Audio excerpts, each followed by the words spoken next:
It's time for this week's episode of Brandon Sports Talk, featuring in-depth interviews from those who are trending in the world of athletics. And now, here's the host of Brandon Sports Talk, Brandon Pate.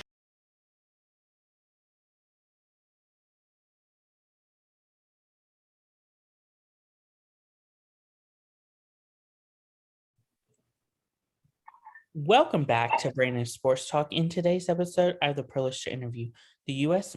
Merchant Marines Academy Associate Head Women's Basketball Coach, Alexis Shields. How are you doing today? I'm great, Brandon. How about you? I'm doing good. Can you talk about how you knew that you wanted to get involved in coaching in college women's basketball? It kind of came about just due to the fact that I was done as a player and I kind of was missing this huge hole in my life. So I guess the best way to kind of stick with it and have the ability to still stay around basketball was to coach. Didn't really know that was kind of the way that my path would go. But luckily I was kind of still able to stick around basketball with kind of the coaching route and kind of get my fill of, the basketball arena still just being on the other side. What was it like going to the College of New Jersey to play basketball? So I actually transferred in from a Division I institution to the College of New Jersey, which is Division III. So it was great for me, simply because it was a different opportunity to play at a different level. They treat athletes very, very well there. I had an awesome group of teammates, coaches, learned a ton, and was still able to have kind of the full student athlete experience. Because it's, obviously a little bit less of a job and more, you play because you want to. But I had both, experiences were great. What was it like, obviously, transferring in your college career? Well, transferring in itself could be a little bit of an interesting process. Back in the day, it was when if you did transfer from another Division I to a Division I or Division II, you had to sit out a year. And I didn't want to do that. So at the time at Division III, you could play right away. So I was fortunate enough to have a really good staff at the College of New Jersey, where they kind of worked with the eligibility type discussions. So I was able to be eligible right away. And for me, that was fortunate because I didn't have any kind of gap in between playing years. What was that like, obviously, getting to put on that college jersey? I mean, it's great because I think, anybody who has ever played sports in college, it's an awesome opportunity to continue to play because you only have, a certain window of time where, you got to hang it up at some point. For those lucky individuals that don't have to, that's amazing. But, for me, I knew it was kind of probably a short window, and it was great. You have, the majority of the things that you'll probably remember are awesome times with teammates.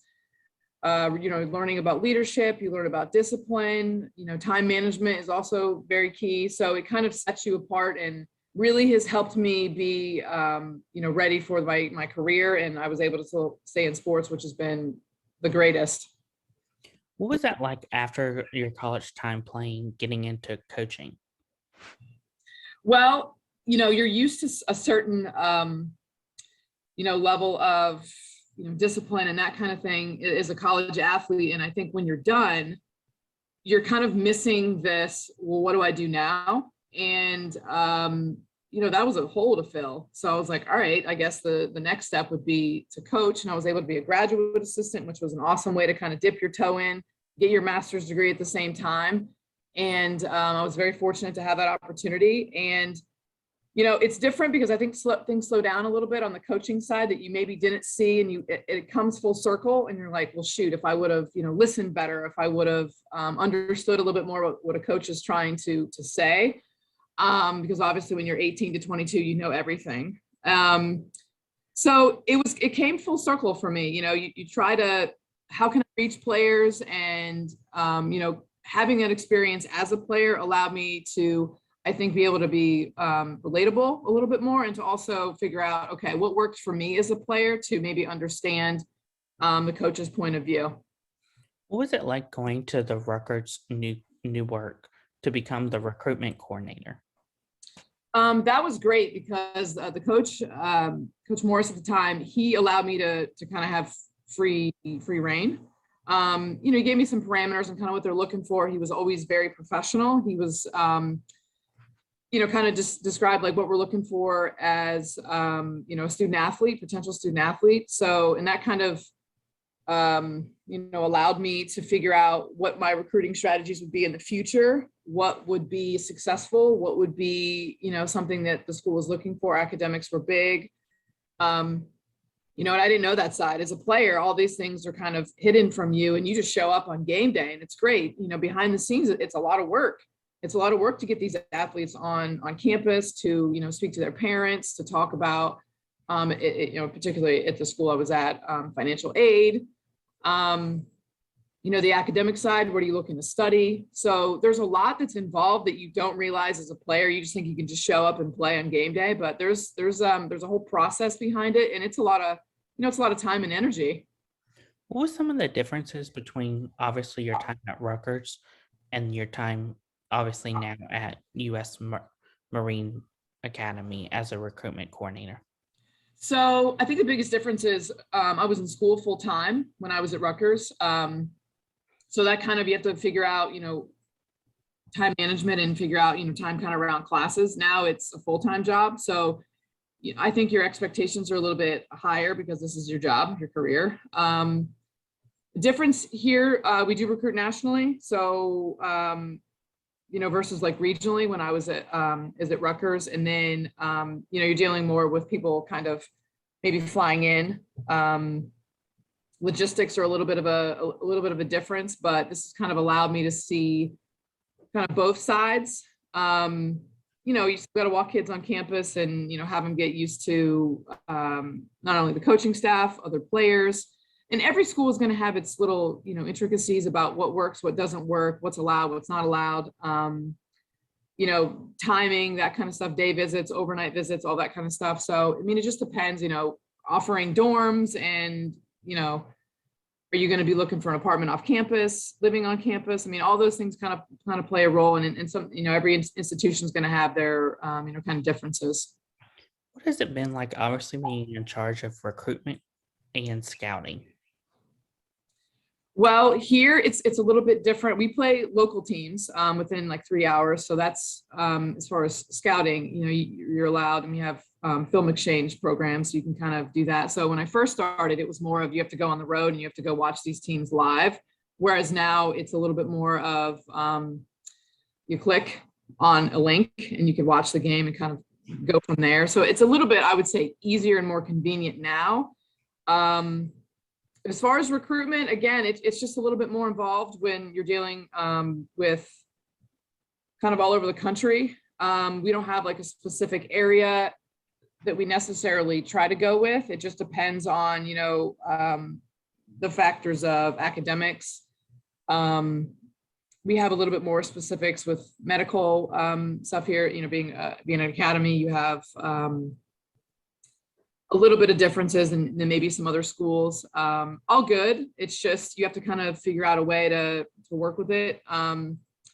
There is, a certain type of individual who wants this lifestyle, and you have to kind of find that, with academics, medical, can you play basketball? And do you want this lifestyle? Because it's not for everybody. It's a pretty unique institution, and every school, you kind of have to figure out, your potential student athletes and how will they best be successful here, because it doesn't do any good if you get a student athlete who's going to struggle. So you want to make sure that they know exactly what you have to offer, what they're looking for, and to present the best opportunity for them, their family, and their circumstances.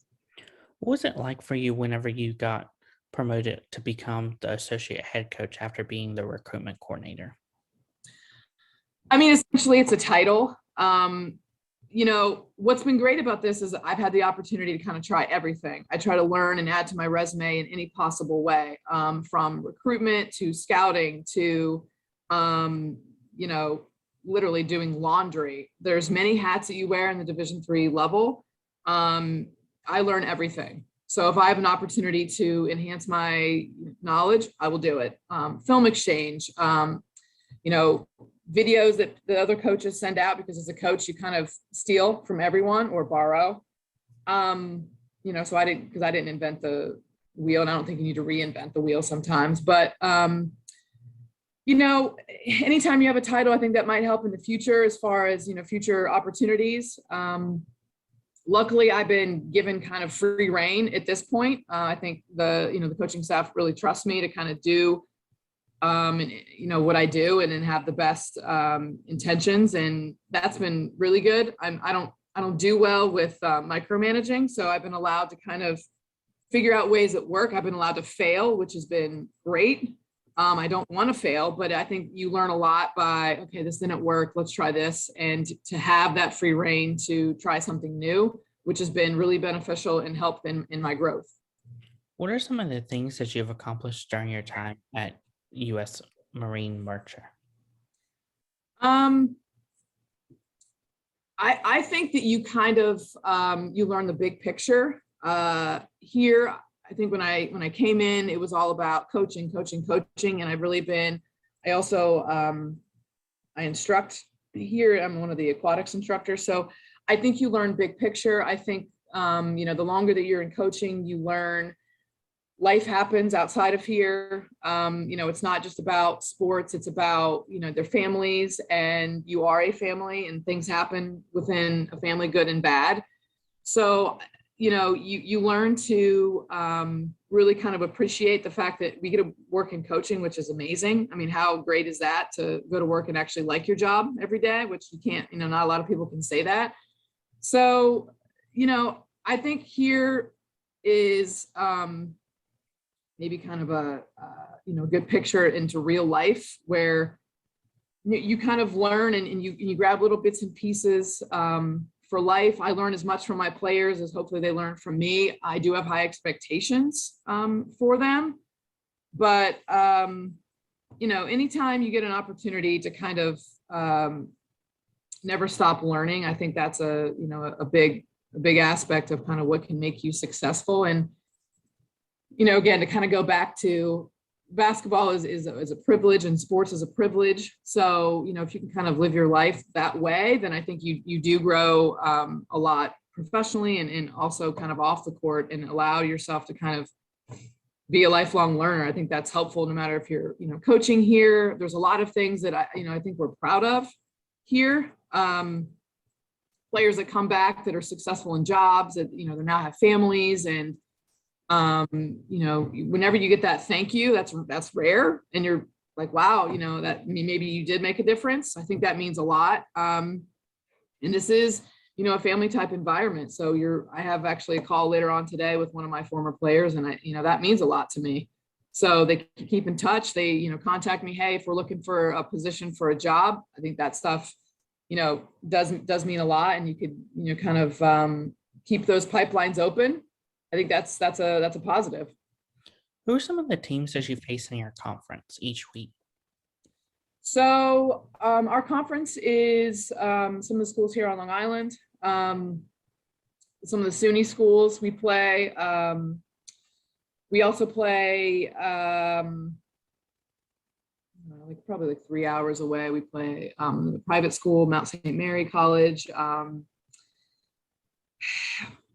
The conferences for the Skyline Conference, it's again within 3 hours. You play Manhattanville, SUNY Farmingdale, SUNY Old Westbury, St. Joe's Long Island, St. Joe's Brooklyn. I know I'm forgetting another one. Purchase College, SUNY Purchase. I think SUNY Maritime is going to be added as of next season. So there should be about 11 teams, 12 teams. Was that obviously getting to play those civilian schools, but then also getting to play schools like Army, Navy? Well, it's very different. Some of them are commuter schools. So we have students that are here all 4 years. So, that in itself is a little bit different. Our daily schedule for our student athletes are quite different. They're up very early. Freshman year, you're not really getting a lot of freedom, or they call it liberty here. So you're dealing with very high academics here. And, some of the schools are obviously dealing with academics as well. I think it's just more of kind of career wise afterwards. Here, whole military side is a little bit different than some of the schools obviously we play. So it might be a little bit different when it comes to career opportunities.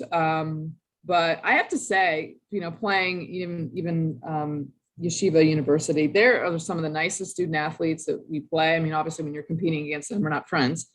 But they're some of the nicest students and coaches. I mean, in the league, obviously you're competitive again, but we've had a pretty good experience coming into the Skyline Conference from the Landmark Conference. Can you talk about a course to culture that you've helped build for the women's basketball program? Culture's big. I mean, that's a kind of a buzzword, I think, in general, but I think what we've tried to teach is respect and unity. I think we're big with talking about mental health. I think dealing with any student athlete, you're dealing with a lot of factors. You have your academic side, you have your personal side, you have the athletic side, and it's a balance. I think the culture we try to build here is positivity. We'll be the first ones to tell you that you're doing something right. And if you're not doing something wrong, we'll probably tell you that as well. But we do try to preach kind of whole person. And we realize that there's many facets to our student athletes. And, I think that we try to hold each other accountable. I think that's big. I don't care if you're a freshman, you're a senior, or me. If I'm asking my student athletes to be on time, I need to be on time or early. And I think that you could learn a lot of life lessons here, like I said, about leadership, time management, discipline. You give up a lot for, everybody's doing this. And because you have a game the next day, you have to kind of stay a little bit more disciplined and maybe not go out. I think that, we try to build kind of an open door policy as well. So we like to have open lines of communication. I think that has been really beneficial. And we do have meetings where we have tough conversations that may be about, anything. We kind of leave it like open. So, it could be about race. It could be about diversity. It could be about communications with, outside people. It could be about job interviews. It could be about, you're struggling with being away from home. That's a topic that we'll have a lot for our freshmen. So we try to keep it open. We try to keep it light. We also try to keep it, this is life. Life happens, and we try to be as positive and supportive of each other, because I rely on them just as much as probably our players, rely on us. And we want to be good role models for each other. And, you're always kind of holding each other accountable, which I think has been good for us. What does the recruitment process look like for those prospective student athletes looking to come to U.S. Marcher? Well, we're a little bit earlier than maybe some other schools. So our admission process is done soon after Christmas, really. So we have to kind of get going basically now. It's a long process where you're dealing with a lot of paperwork. Like I said, medical, congressional nominations. So they have to go before a congressman or senator, which you don't have to do that in normal college. You're dealing with, again, we do recruit nationally. So you have kids kind of coming in from all over the country where, different parts of the country have different SATs versus ACTs, or you have, sometimes New York can be a little bit of an eye-opening experience for those in different parts of the country. So you're kind of getting used to maybe suburban life versus urban versus, right on the water on Long Island. So, it just kind of depends. We look for people that are going to be good teammates. We want people that are good people. That means a lot to us. Obviously the basketball factor, can you play basketball is, big, but, are you going to be a good representative of our team, of our, of your family? Are you going to be a hard worker when you're here? Because it's not always going to be easy. Really here, it's more academics first, then the regiment, because they have a regimental lifestyle, and then it's the athletics. So you kind of have, as a coach, you want to have access to your athletes all the time. We do not. They also go out on ships here. So they're missing some time during the year that normal college athletes are on campus, and they're not. They're never missing basketball because of it, but we're missing them for 5 months one time and then 8 months the next time. So you have to kind of be creative with, your recruiting aspect. A lot of phone calls, a lot of emails, just like you would, I guess, a normal college as well. It just is a little bit different as far as the kind of the process and the timeline, because it's a little bit more strict, and we do have minimums that they have to meet here academically that you may not have in another school. But I mean, to be honest, every school that you're going to have your challenges. And then here is no different. And you just kind of have to figure out a way to kind of work around that. Was it like obviously recruiting on a national basis versus obviously a regional basis? National, you have a bigger pool of potential student athletes, which is fantastic. I grew up in the Midwest, so I love my Midwest kids. But it just depends. I mean, it is a little bit more of logistics from, you can go to those national tournaments, which is nice. And so it's kind of like a Division I when it's, when you think about it. So that part is nice. And that's kind of allowed me to see, that type of coaching aspect. Dealing with, national too, flying in, parents being involved. I mean, that's a big conversation, because you have to get kind of everyone needs to be on the same page. This isn't a place that you can trick somebody to come to. You have to know exactly what you're getting into. What is your requirement after graduation that you may not have at other schools? So, I found particular tournaments that I've liked, that it worked for us.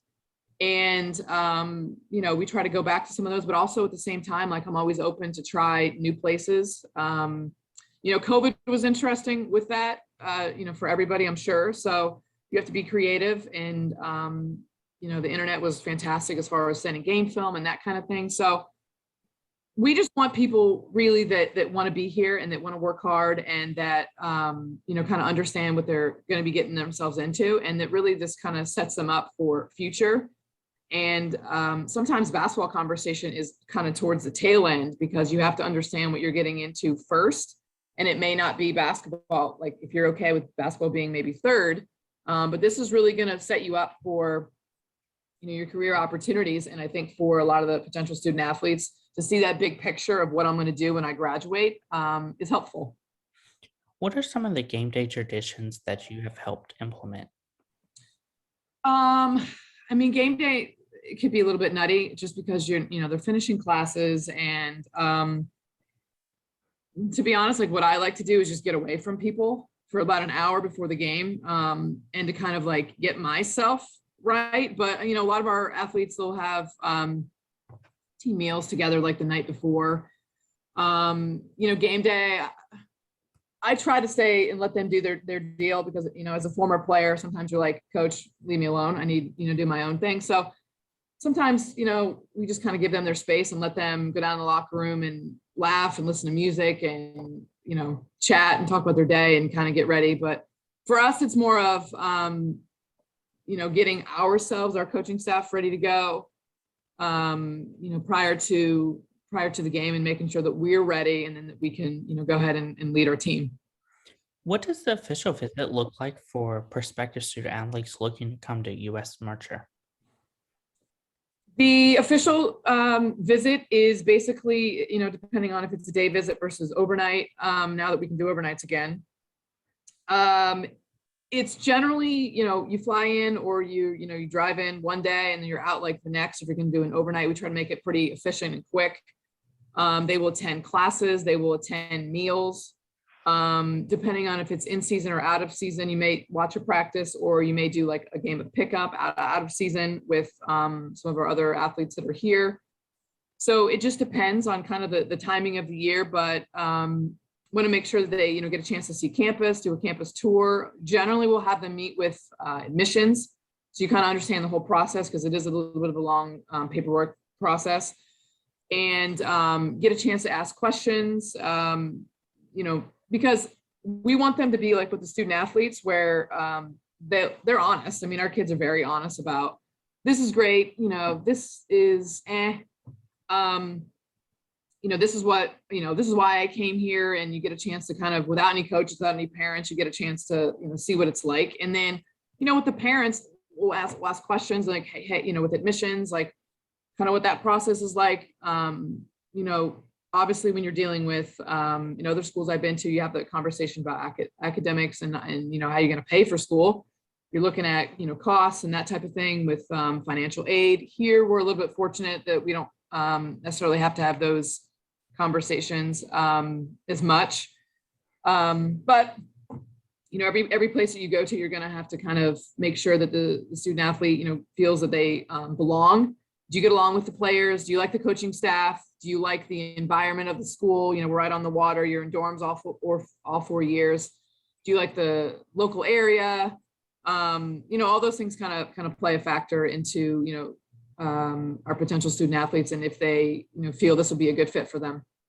What's it like, obviously, as a coach, seeing your players get to put on that U.S. Marcher jersey, and then obviously after the 4 years get to represent the country? Well, I mean, we're biased because I think these students are, these women are awesome. They're some of the best people, and I have enjoyed, and I could, you know, go name from 2008 until now, pretty much every single one of our players and what they're doing now. So they're fantastic. It's also pretty cool to see them, you know, obviously blossom. And anytime you're in college, you learn how to grow and you learn about yourself. So, you know, from a freshman, they may be quiet. And then, you know, from senior year, you know, they kind of learn, they have a little bit more confidence in themselves about who they are as a person, what they're looking to do in their career. So you kind of see that growth, which is amazing to see. And then fast forward years, few months, and figure out, you know, what they're doing at that point. And that means a lot. I think that is full circle moments where, you know, I learn about what are you doing in your career. So I still learn, like, well, what does that even mean? We have people that have transitioned from, you know, one sector to another sector, or, you know, now they're a high school coach. And again, for them, it's full circle, or, you know, college coaching. So, you know, or if you stay in the industry, or if you go active duty, I mean, you have so many different areas that they can go. So that for me is really rewarding to kind of see how they blossom as individuals. And hopefully, you know, it's like a little baby bird leaving the nest. And I'm proud of that. I think all of our coaching staff is proud of that, because they end up being successful no matter which direction they go. And even, you know, my time when I was a graduate assistant, you know, to kind of hear, whether it's on Facebook or whatever, you know, kind of what they're doing now. You know, one's a state trooper now, and I'm like, that makes sense, considering I knew kind of her personality, to, you know, people now flying in the Marine Corps, flying helicopters. I mean, it runs the gamut, you know, at this point, been now doing it for 16 years. So these are really great women, and they are very inspiring. What advice would you give those high school athletes and prospective student athletes looking to play college men's basketball? So I think the biggest thing is to choose a school based upon the school. I mean, many people probably say that, but it really, you know, kind of happens because God forbid something happens where you cannot play your sport anymore. You want to be at a school that you could see yourself attending. So, you know, if your sports are taken away from you, you have to like the school that you're at. I think it's also, you know, important to know it's a business. So, you know, to kind of understand that it's a business, you need to market yourself in a proper way. You also need to be extremely professional. Know what's on your online accounts. You know, be smart with what you're doing, what you're posting. I think that's big. I think you also need to realize that, you know, you may be just a number at some schools. You may be really important. So you kind of have to visit as many schools as you possibly can to kind of get a better view of what you like, what you don't like. Choose a school based upon your preference. I say that all the time, you know, not based upon your parents, not based upon a loved one. Go because you want to go there, because you're the one that's attending classes. And I do think the biggest thing is to visit and see what you like and what you don't like I mentioned, because you don't know. I mean, as a 17, 16-year-old, you don't even know maybe what you want for dinner that night. So try it. I think that's big. And, put yourself in a position where it's going to be challenging, but also at the end of the day, choose a school that, when you graduate, what are you going to get out of it? Are you going to have a career? Are you going to have just like a job? Are you going to be, $200,000 in debt? That's big. I don't think a lot of maybe student athletes understand that, you obviously money has to come from somewhere when you're paying for school. So you need to be smart with, your finances and that kind of thing, because you could start that path early. And then, that's one of the things that, I don't think we were taught sometimes, is to kind of be smart with, that, because you graduate and then maybe you have a, debt, and now you're like, I'm just starting out and you have bills to pay. So, choose a school based upon, what you like, but also be smart about future career opportunities.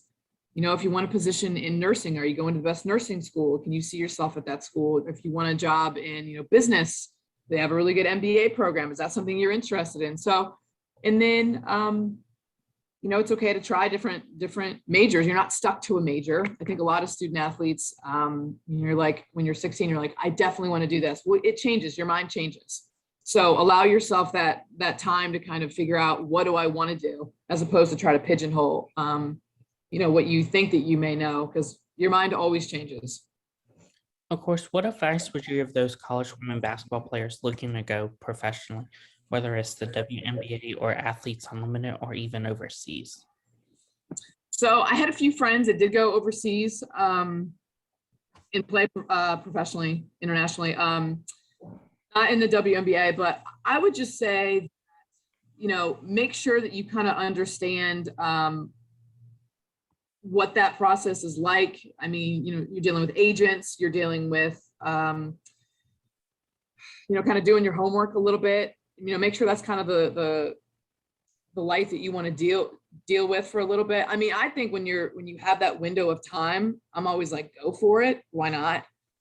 But, understand that you may put other things on hold, in the process of that, whether, you want to go to graduate school, start a family, all that kind of stuff. So do all those things, I think, first, because I don't think you ever regret going there, and, trying to get to the next level. And if that's your aspiration, I say, go for it. Don't let anyone tell you that you can't, and then try it, because what's the worst that can happen? You don't make it. Okay. Then you can go into the workforce, in the traditional workforce, I should say. So I think if that's something that you want to pursue, and if you have the talent and ability to get you there, try it, go for it. Just do your homework. What advice would you give future college coaches and even current college coaches looking to get started in the industry? Well, I think this is one of the best careers ever. It's really hard to get into, kind of once you're out of it, once you're in it, it's, you have to kind of, make sure you're always learning, evolving, perfecting your craft as much as possible. But I think the biggest advice is,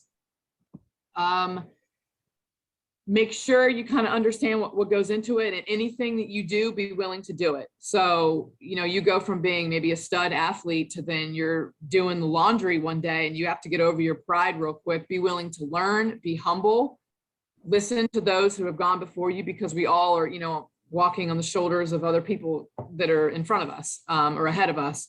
So it takes a village. Ask questions, be open to learning as much as you possibly can. Go to those clinics, challenge yourself to, fail. You may have been a really successful player, and then I had to get used to what it was like to lose sometimes. And that's not always the easiest.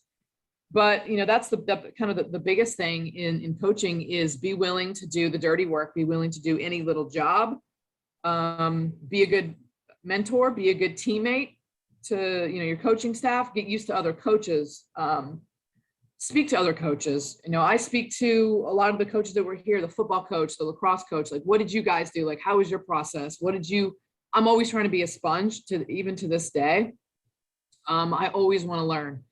And I think that you kind of have to learn that real quick, that you are not going to be perfect. You will make mistakes, but I think the more eager, you can be to work hard and to just not be above any job is going to be, very, very helpful in your career. What advice would you obviously give those college coaches that are on the D1, D2, or D3 level looking to go to a military academy school such as U.S. Marcher? Well, maybe throw out some of the ideas of, maybe having access. I think that's the biggest thing. So when I've, talked to some of the other coaches, it's just a different type of recruiting. It's not any worse or better than anybody else. It's just different. Where there's a little bit more, the academic part, is big. For instance, if they're doing an inspection or they have a specific dinner they have to go to or whatever, that comes first. So you're not going to have access to your athletes to go, practice. They have a physical fitness test. That's got to come before anything. So you have to learn to be flexible, which is big. And also, to kind of appreciate the fact that there's sometimes some tears where they're like, what am I doing? What did I get myself into? And that's normal. That may not happen, it may be a quote normal college, a different school, but I think in general, like you're still dealing with the same, 17, 18 to 23-year-olds who are still trying to learn about themselves. And you have to kind of make concessions for that and understand that, they may not have it all figured out and they may have breakdowns, and then that's okay. And I think that happens at any school, but, understand too that what you're signing up for, to defend this amazing country is not easy. It's not an easy decision, take lightly. And, you should be very proud of that decision to, kind of pursue that post-graduate opportunity. And I think any federal service academy, it's just a different, it's pretty structured. It's pretty strict. So you kind of have to want that type of path. It pays off immensely for those that kind of choose that direction. It's difficult, and you understand that those 4 years will kick your rear end, and you will work so hard in the classroom and you will work so hard kind of out. You are just inundated with having to make a lot of decisions, maybe quickly, or to not have any control over what you're doing. But when you graduate from here, and from really any academy, you are a leader. You are used to working with a team. So you're a team player. You are disciplined. You know that you're going to get, someone who's hopefully has figured out the time management aspect, and you're going to get a hard worker. And I think that's why a lot of employers look for that, whether it's active duty or in the kind of private sector. That's great advice. Where can my listeners find you at on social media, along with the U.S. Marcher Marines Academy women's basketball program? You can, to be honest, like I have our Instagram handle is the Merchant Marine Academy women's basketball WBB. For me, I have my private one, and then I have, basically I just go through the school one. You can also email me, look me up on our school website anytime. Again, if this is something that someone wants to pursue, I love answering questions. I will be 100% honest with you. Potential student athlete, this is going to be a great fit. This may not be the best fit for you. So, that's probably the best. And all my information is on our website as well. Thank you again, Coach Alexis Shield, for your interview, and best of luck in your future with the U.S. Marcher Marine Academy as the Associate Women's Basketball Coach. Thanks, Brandon. You can find Brandon Sports Talk on Facebook at Brandon Sports Talk, Instagram at Brandon Sports Talk, Twitter at Talk_Brandon, and you can find me on YouTube at Brandon Sports Talk. Don't forget to like, comment, and subscribe. Thank you again, Alexis Shield, for your interview, and best of luck in your future. Thank you. You've been watching Brandon Sports Talk. Please feel free to like, share, and subscribe to Brandon Sports Talk on social media and on YouTube.